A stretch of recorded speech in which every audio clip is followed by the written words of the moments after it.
Puede que ahora mismo, mientras ves este video, no sientas nada en concreto. Duermes, trabajas, no tienes ninguna sensación extraña en el cuerpo y todo parece estar bajo control. Pero tu cuerpo puede estar funcionando en modo emergencia en este momento sin que lo notes. Porque hay un sistema dentro de ti que puede llevar años funcionando en este modo de alerta sin que tú lo percibas. Tu cuerpo puede creer que estás en peligro ahora mismo y tú sin saberlo. Este es un mecanismo biológico concreto, con consecuencias que la ciencia lleva décadas estudiando y que hoy vamos a explicar. En este video vas a entender tres cosas con precisión.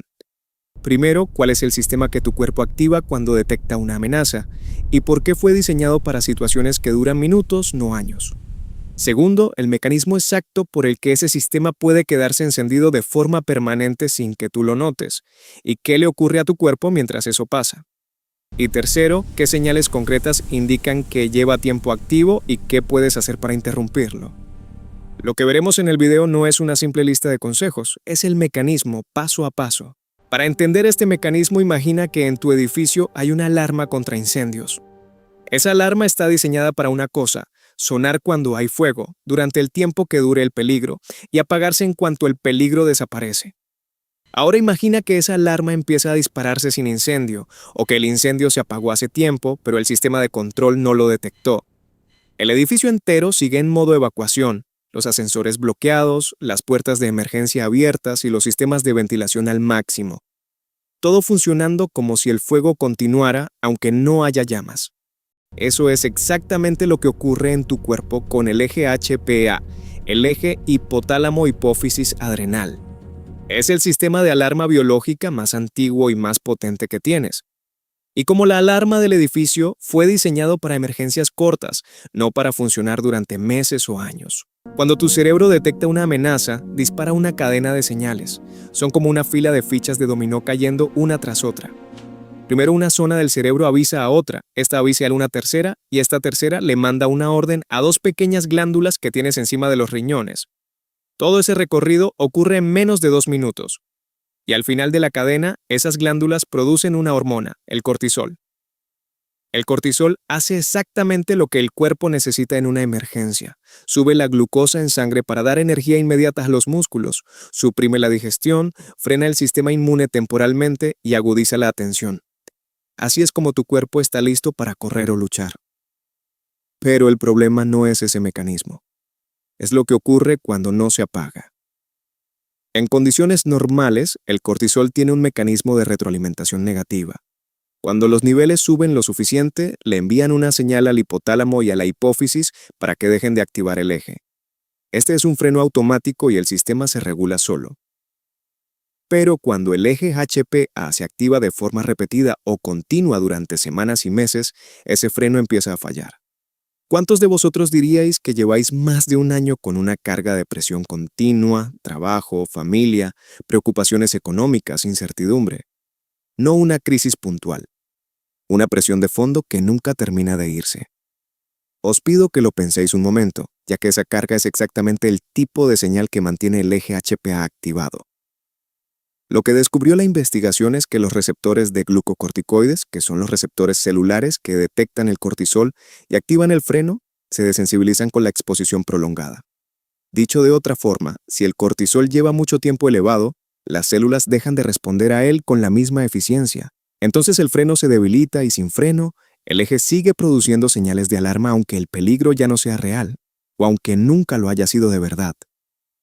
Esto lo documentó entre otros el investigador Bruce McEwen en el Instituto Rockefeller, utilizando el concepto de carga alostática, la acumulación de desgaste biológico que produce un sistema de estrés que nunca descansa.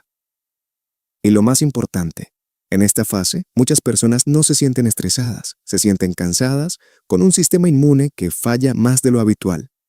Se sienten simplemente apagadas, porque el cuerpo lleva tanto tiempo en alerta que ha normalizado ese estado. El error más común es creer que si no tienes ansiedad, no tienes el eje HPA activado. Pero no es así. La ansiedad es una respuesta aguda, intensa que se siente. Pero el eje HPA puede estar crónicamente elevado sin producir esa sensación. De hecho, en fases avanzadas ocurre lo contrario. El cortisol puede estar bajo en algunas mediciones puntuales, porque las glándulas suprarrenales llevan tanto tiempo sobreexigidas que su capacidad de producción empieza a agotarse. El resultado es un cuerpo que sigue en modo alarma a nivel celular, inflamación de bajo grado, sistema inmune desregulado, endotelio arterial bajo presión, pero que por fuera parece simplemente cansado.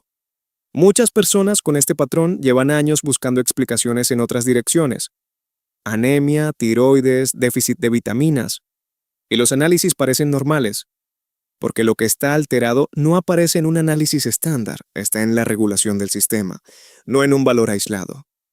Ahora vamos a ver tres cosas concretas que interrumpen el ciclo, con el mecanismo detrás de cada una. La primera, una exposición deliberada al frío durante al menos 2 minutos. Una ducha fría, no un baño de hielo. El descenso brusco de temperatura activa el nervio vago y aumenta el tono parasimpático, que es el sistema opuesto al de alarma. No lo apaga de golpe, pero interrumpe el ciclo y le da al eje HP a una señal de que el peligro ha cesado. La segunda, movimiento físico de intensidad moderada durante 20 minutos mínimo. El ejercicio intenso puede elevar el cortisol a corto plazo. El ejercicio moderado, en cambio, mejora la sensibilidad de los receptores de glucocorticoides. Dicho de otro modo, restaura el freno que se había debilitado. La tercera es la más contraintuitiva: reducir la estimulación informativa en las 2 horas anteriores al sueño.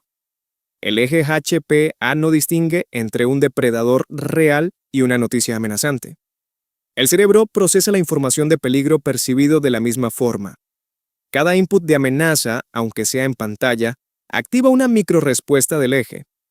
Acumuladas a lo largo del día, y especialmente al final, mantienen el sistema sin llegar nunca al estado de calma necesario para que el freno funcione. Nota importante: si llevas tiempo con síntomas como fatiga persistente, sueño no reparador o infecciones frecuentes, consulta con tu médico antes de hacer cambios.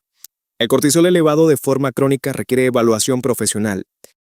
Si algo de lo que has escuchado hoy te ha resonado, el cansancio que no se va, la sensación de estar siempre en guardia sin saber por qué, la dificultad para desconectar aunque quieras, eso no significa que estés roto. Significa que tienes un sistema de alarma que hizo exactamente lo que debía hacer: protegerte, y que lleva tanto tiempo en esa función que no ha recibido la señal de que ya puede parar. Ahora la conoces. Si este video te ha ayudado a entender algo que ya intuías o confirmado algo que no sabías cómo explicar, dale al like. Eso le dice al algoritmo que este tipo de contenido vale la pena. Y si quieres entender los mecanismos reales de tu cuerpo sin listas de consejos y sin alarmar, suscríbete. Este es un canal de mecanismos, no de titulares. Nos vemos en el próximo.